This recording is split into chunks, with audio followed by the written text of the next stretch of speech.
Hello, good morning students. This video is for standard 8 subject science. In this video lecture, we will study our chapter number 11 force and pressure. यानी कि force और pressure क्या होता है, कौन कौन से टाइप के फोर्स हैं, कौन कौन से टाइप के प्रेशर है, उनकी इफेक्ट क्या होती है, इन सब के बारे में हमें पढ़ना है।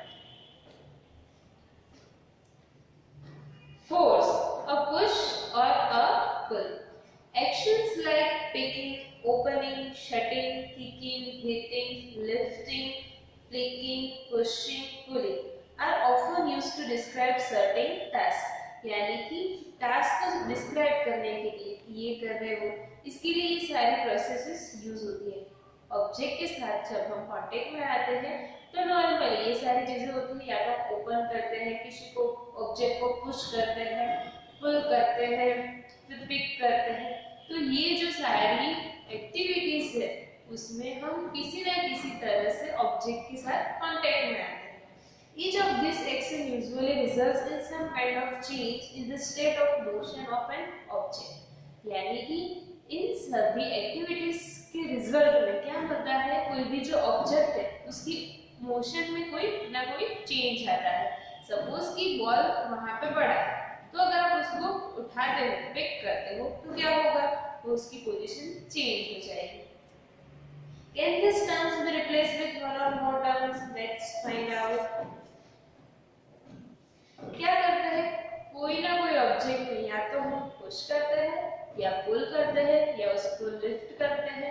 तो हर एक प्रोसेस में कुछ ना कुछ इंडिकेट होता है और जो ऑब्जेक्ट होता है उसकी पोजीशन चेंज हो जाती है। जैसे यहाँ पे एक्टिविटी 11.1 में दिया है, moving a book placed on a table. यानी कि जो बुक है अगर उसको हटा देते हैं तो क्या करते हो, या तो आप उसे पुश करते हो या तो पुल करते हो या तो लिफ्ट करके यहाँ पे नीचे रख देते हो।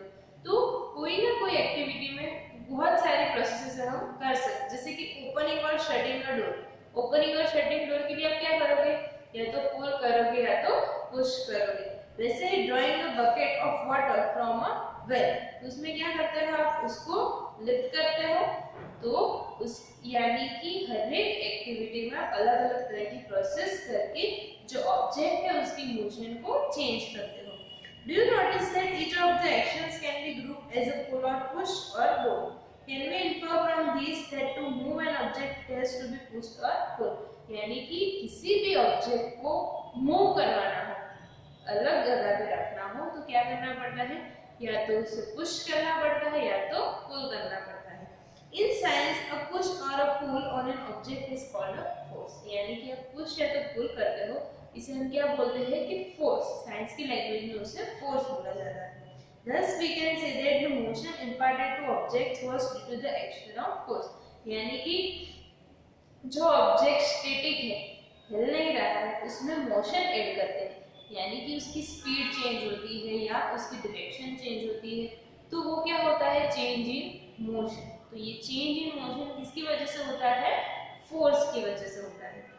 Forces are due to an interaction. Interaction मतलब क्या होता है, एक ऑब्जेक्ट है और दूसरा ऑब्जेक्ट या तो दूसरा कोई भी ह्यूमन है, दोनों के बीच में जब इंटरैक्शन होता है तभी फोर्स लेवल एक्टिवेट होता है। जैसे कि यहाँ पे आपको फर्स्ट फिगर में दिया है 11.2a, a man standing behind the stationary car. ये जो कार है उसके पीछे एक मैन खड़ा है। अगर वो अपनी आप ऐसे खड़ा ही रहेगा तो आगे जो ऑब्जेक्ट, कौन सा है ऑब्जेक्ट है कार, तो उसमें कोई भी मोशन में चेंज नहीं होगा। लेकिन आप सेकंड फिगर में देखो, a car being pushed by a man. अगर मैन है उसे पुश करता है, यानी ऑब्जेक्ट और मैन दोनों के बीच में क्या हुआ, इंटरैक्शन। तो उस इंटरैक्शन की वजह से जो कार है वो मोशन में आती है, यानी कि पुश करने की वजह से उसकी जो स्टेट है, स्टेट ऑफ मोशन चेंज होगी, वो आगे की साइड बढ़ेगी। तो फोर्स अप्लाई करने के लिए क्या जरूरी है कि दोनों का इंटरैक्शन होना चाहिए। अभी देखो यहाँ पे थर्ड पिक्चर दिखाई दे रही है 11.3a में, हु इज पुशिंग हूम। दो लड़कियां हैं, दोनों एक दूसरे को पुश कर रही है।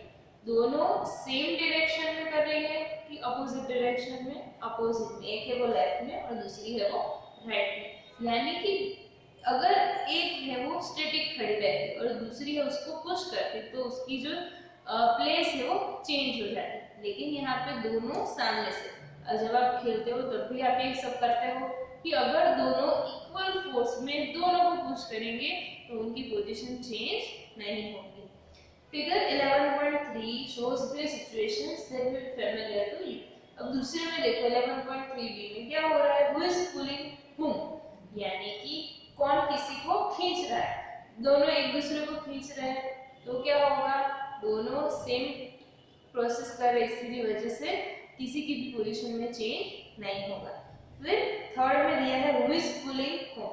एक गाय है और दूसरा है जो मैन है, वो क्या कर रहा है? उसको काऊ को खींच रहा है। वो खींच रहा है लेकिन जो काऊ है वो भी उसके साथ नहीं जा रही, वो भी अपना फोर्स डाल रही है। क्या हो रहा है यहाँ पे? फोर्स अप्लाई हो रहा है, दोनों एक दूसरे को फोर्स दे रहे हैं, तो उसकी वजह से भी दोनों की पोजीशन चेंज नहीं होती है। The girls in the two situations shown her and applying force on each other. From these examples, we can infer that at least two objects must interact for a force to come into play। यानी कि sorry, अगर force को लाना है तो क्या करना पड़ेगा? किसी दो ऑब्जेक्ट का इंटरेक्शन जरूरी है। With another object result in a force between the two objects। यानी दो ऑब्जेक्ट जब इंटरेक्शन करेंगे तभी फोर्स है वो अप्लाई होगा। Now exploring forces.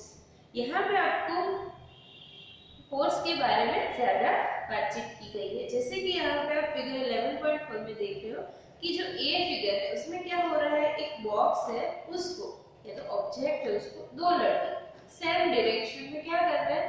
पुश कर रहे हैं। तो उसकी वजह से जो बॉक्स है उसकी मूविंग हो रही है, वो मूव हो रहा है। लेकिन सेकंड में जब देखोगे तो क्या हो रहा है? एक है वो लेफ्ट साइड से और दूसरा राइट साइड से, दोनों सामने सामने अपोजिट डायरेक्शन में फोर्स अप्लाई कर रहे हैं। तो उसकी वजह से क्या होगा? जो बॉक्स है उसकी साइड है वो या तो उसकी जगह है वो चेंज नहीं होगी। Have you ever seen a game of tug of war? Tug of war उसमें क्या होता है? एक रोप होता है ये गेम में और एक साइड कुछ टीम, एक टीम होती है वो लेफ्ट साइड होती है, एक टीम राइट साइड, दोनों क्या करते हैं? रोप को खींचते हैं। तो ये गेम में क्या होता है? In this game two teams pull at a rope in opposite direction. दोनों क्या करते हैं? अपोजिट डायरेक्शन में खींचते हैं। Members of both the teams try to pull the rope in their direction. दोनों अपनी साइड खींचने की कोशिश करते हैं। Sometimes the rope simply does not move। यानी कि वो सिंपली हिलता नहीं है। क्यों? क्योंकि ग्रुप ए और ग्रुप बी दोनों का जो फोर्स होता है वो सेम होता है, उसकी वजह से है रोप में बिल्कुल भी हिलता नहीं है। It is not similar to the situation shown in figure 11.3b।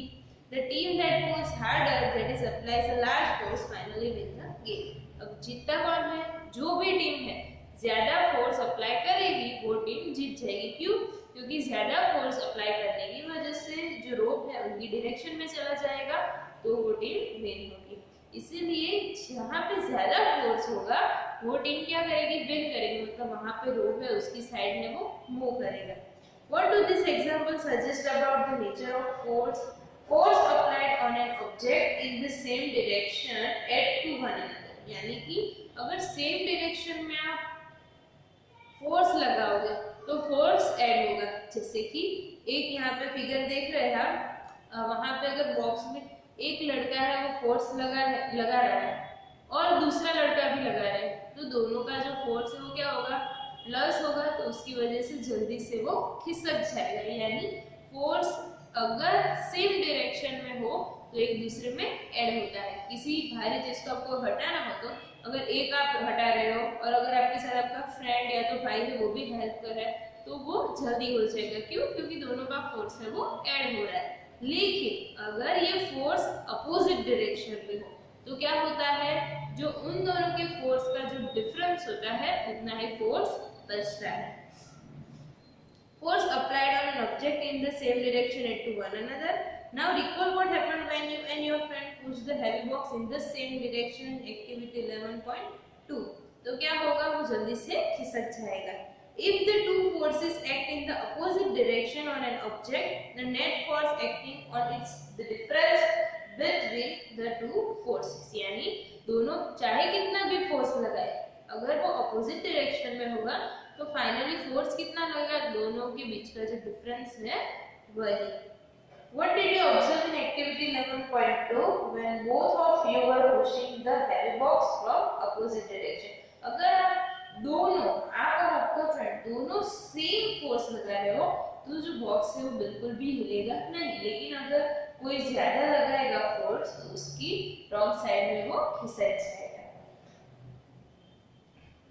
So we learned that a force could be larger or smaller than the other or equal to each other. या तो दोनों का फोर्स में से एक equal होगा दोनों का, या तो एक का लार्जर होगा एक का स्मॉलर होगा। The strength of a force is usually expressed by its magnitude, यानी फोर्स है उसका जो मेजरिंग यूनिट है वो कौन सा है, उसकी जो स्ट्रेंथ है, कितनी स्ट्रेंथ है वो फोर्स है पास ऑन हो रहा है, तो वो है यूनिट है magnitude. We have also to specify the direction in which a force acts. हाँ, ये डायरेक्शन भी इम्पोर्टेंट है क्योंकि अगर अपोजिट डायरेक्शन में होगा तो फोर्स है वो कम हो जाएगा। Also, if the direction or the magnitude of the applied force changes, its effect also changes. अगर मैग्नीट्यूड यानी कि जो स्ट्रेंथ, जिस स्ट्रेंथ से आप फोर्स लगा रहे हैं, और दूसरा कि उसकी डायरेक्शन, अगर दोनों चेंज हो जाएंगे तो जो उसकी इफेक्ट, फोर्स की जो इफेक्ट होती है वो भी चेंज हो जाएगी। In general, more than one force may be acting on an object. However, the effect on the object is due to the net force acting on it. यानी जब कोई भी चीज आप उठा रहे हो या तो मूव करवा रहे हो तो अलग अलग तरीके का फोर्स उसमें होता है, अप्लाई होता है, तो उसकी रिजल्ट यानी कि अगर सेम डायरेक्शन में होगा तो ऐड हो जाएगा, तो वो फाइनली लगता है। Now a force can change the state of motion. अब देखते हैं कि फोर्स की वजह से इफेक्ट क्या होती है। तो पहले तो क्या दिया है कि फोर्स है वो स्टेट ऑफ मोशन यानी कि उसकी जो स्थिति है, कंडीशन है, वो चेंज कर सकता है। जैसे कि यहाँ पे दिया है, take a rubber ball and place it on level surface such as a table top और अ कंक्रीट फ्लोर। अगर कोई बॉल है, अगर वहां पे आप रखोगे ऐसे ही सेम टू सेम तो उसमें कोई भी चेंजेस नहीं होगा, लेकिन अगर आप इसको पुश करोगे, now gently push the ball along the level surface, does the ball begin to move? Yes. अगर ऐसे ही आपने बॉल रखा है तो बॉल की जो स्टेट ऑफ मोशन क्या होगी, स्टैटिक वैसे ही रहेगा, लेकिन आप धीरे से उसको पुश करोगे तो क्या होगा, वो मोशन में आ जाएगा, वो मूव करने लगेगा। You might recall similar situation. For example, while taking a penalty kick in football, the player applies a force on the ball. Football में जो किक लगाते हो तो क्या करते हो, जो फुटबॉल है उसमें आप फोर्स लगा रहे हो, किससे, लेग से। Then before being hit, the ball was at rest and so its speed was 0. जब तक आप उसको टच नहीं करते हो वो क्या होता है, रेस्ट सिचुएशन में होता है, तब उसकी स्पीड क्या होती है, 0. The applied force makes the ball move towards the goal. यानी जब आप फोर्स लगाते हो यानी कि किक करते हो तब वो गोल की डायरेक्शन में मूव करता है। Suppose the goalkeeper dives or jumps up to save the goal. By this action, the goalkeeper tries to apply force on the goal. दो सिचुएशन, एक क्या है, सबसे पहले बॉल था वो रेस्ट की सिचुएशन में था, अब क्या कर रहे हो, उस पे फोर्स लगा रहे हो किक करके, तो क्या होगा, उसकी वजह से फोर्स लगने की वजह से जो रेस्ट में था वो किस में आ गया, स्पीड में आ गया बॉल, और जब गोलकीपर है उसको हाथ से या तो जंप करके उसे रोकने की कोशिश करता है तो उसमें वो भी क्या करता है, फोर्स लगाना है, तो उसकी वजह से जो स्पीड में बॉल था वो क्या हो जाएगा, स्टॉप हो जाएगा यानी रेस्ट में रहेगा। तो इससे क्या समझ में आएगा कि फोर्स में क्या हो सकता है, जो स्टेट ऑफ मोशन है वो चेंज होता है, यानी कि जो स्पीड में बॉल है उसको आप रेस्ट में भी ला सकते हो और रेस्ट में जो बॉल है उसको स्पीड में भी ला सकते हो। This observation suggests that a force applied on an object may change its speed. या तो उसकी स्पीड चेंज हो जाएगी या तो पूरा आप उसको रेस्ट में भी ला सकते हो। अगर आप कैच करते हो बॉल को तो क्या होगा, वो रेस्ट में आ जाएगा, और अगर आप इसे सिर्फ हाथ से उसकी डायरेक्शन चेंज कर देते हो तो या क्या होगा, उसकी स्पीड है वो कम हो जाएगी। If the force applied on the object is in the direction of its motion, the speed of the object increases. अगर वो कहीं पे स्पीड में मूव कर रहा है और उसी डायरेक्शन में आप अगर फोर्स लगाओगे तो क्या होगा, उसकी जो स्पीड है वो इंक्रीज होगी। If the force is applied on the direction opposite to the direction of motion, अगर अपोजिट डायरेक्शन में लगाओगे तो क्या होगा, उसकी स्पीड है वो डिक्रीज हो जाएगी। It results in a decrease in the speed of the object. यहाँ पे आप देख रहे हो एक फिगर 11.7 में, to move a tire faster it has to be pushed repeatedly. जो टायर है उसको मूव करवाना हो तो उस पे फोर्स लगाते हैं तो क्या होगा, वो स्पीड में जा रहा है, अब फिर से फोर्स लगाओगे फिर से जाएगा, यानी जैसे जैसे आप फोर्स लगाते हो उसकी स्पीड है वो इंक्रीज होती जाएगी।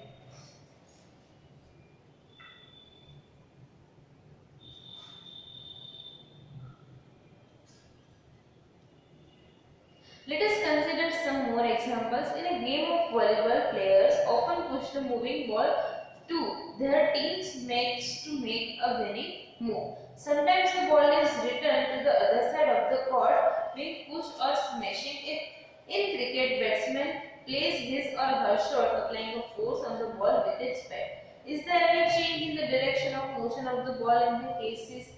क्या हो रहा है, वॉलीबॉल, हॉकी, इन सब में क्या करते हैं, अपनी टीम का गोल करवाने के लिए जो एक प्लेयर होता है वो दूसरे प्लेयर की डायरेक्शन में बॉल है उसको फेंकता है या मूव करवाता है। जो बैट्समैन है वो क्या करते हैं, जो बैट होता है उससे बॉल पे फोर्स लगाते हैं, यानी उसकी जो डायरेक्शन है वो क्या हो जाती है, चेंज, यानी फोर्स अप्लाई करने की वजह से जो बॉल है उसकी डायरेक्शन चेंज हो जाएगी।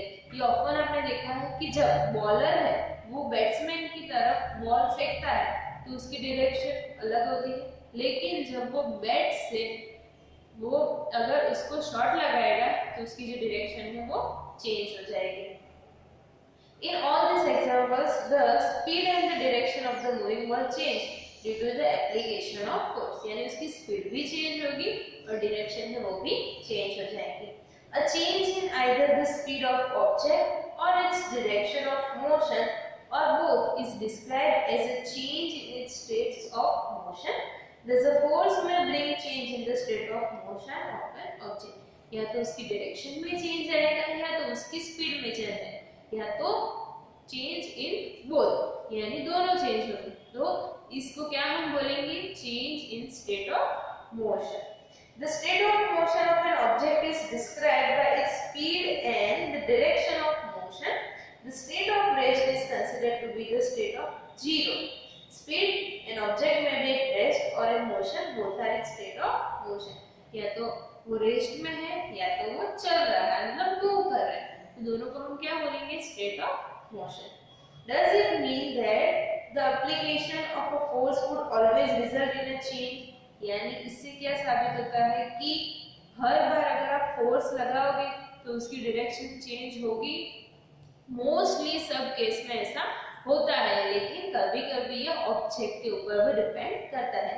जैसे कि यहाँ पे एक्सेप्शन दिए गए हैं कि it is a common experience that many a time application of force does not result in a change in the state of motion. कई बार क्या होता है कि बहुत सारा अगर आप फोर्स लगाओगे फिर भी उसकी स्टेट ऑफ कंडीशन या तो स्टेट ऑफ मोशन चेंज नहीं होगी। जैसे कि for example a heavy box may not move at all even if you apply the maximum force that you can exert. यानी बहुत ही ज्यादा हैवी बॉक्स होगा, अगर आप बहुत सारे मिलके उस पर फोर्स लगाओगे फिर भी वो आप उसको हिला नहीं सकते हो, उसमें कोई मूवमेंट नहीं करवा सकते हो। और again no effect of force is observe when you try to push the wall, यानी जो वॉल है अगर आप कितना भी पुश करोगे, यानी कि आप क्या कर रहे हो, उस पर फोर्स अप्लाई कर रहे हो, फिर भी उसकी जो स्टेट ऑफ मोशन है उसमें कोई भी चेंज नहीं आएगा।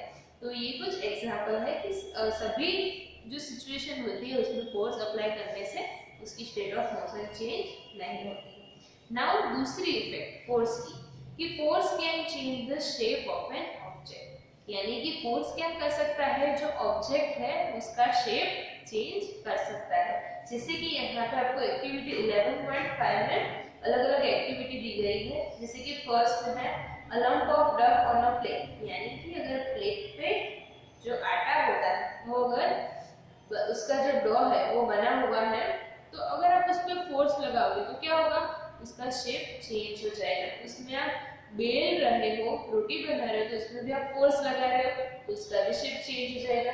फिर जो साइकिल की सीट होती है उसमें भी स्प्रिंग लगी होती है, तो वहां पे फोर्स देने की वजह से उसकी भी जो सिचुएशन है या तो उसका जो शेप है वो चेंज हो जाएगा।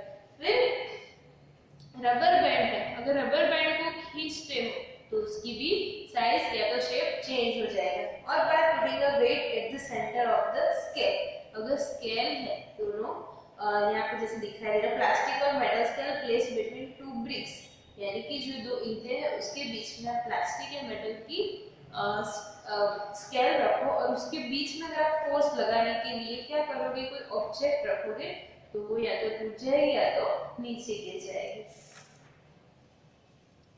What do you conclude from the observation noted in table 11.2? What happens when you apply a force on an inflated balloon by pressing it between your palms? यानी कि जो बलून है उसको अगर आप हाथ से दबाओगे पार्ट्स तो क्या हो जाएगा, उसका शेप है वो चेंज हो जाएगा। What happens to the shape of a ball of dough when it is rolled to make a chapati? यानी अगर आप रोटी बनाओगे तो भी शेप चेंज हो जाता है। What happens when you place a rubber ball placed on a table? In all these examples, you saw that the application of force of an object may change its shape. यानी कि कोई भी object पे force लगाने से उसका जो shape है वो चेंज हो जाएगा।